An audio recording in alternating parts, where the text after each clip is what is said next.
Mono railway प्रकल्पामधील बहुप्रतीक्षित वडाळा ते 7 रस्ता हा दुसरा टप्पा आजपासून सुरू होतोय।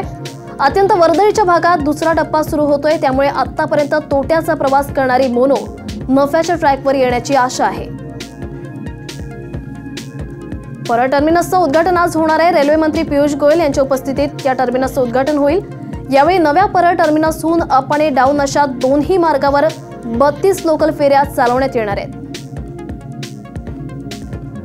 आज रेल्वेच्या तिन्ही मार्गावर मेगा ब्लॉक घेण्यात येतोय। कुर्ला वाशी या हार्बर आणि ट्रान्स हार्बर मार्गावर तर पश्चिम रेल्वे मार्गावर सांताक्रुझ ते गोरेगाव स्थानकादरम्यान धीम्या मार्गावर जम्बो ब्लॉक घेण्यात येणार आहे।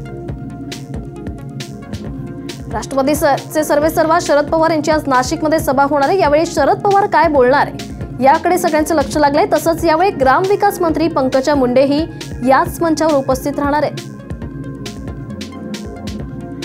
पाकिस्तानच्या ताब्यात असताना अभिनंदन वर्तमान यांचा प्रचंड मानसिक छळ करण्यात आलाय। आपला शारीरिक नव्हे तर मानसिक छळ करण्यात आल्याचं अभिनंदन यांनी सांगितलंय।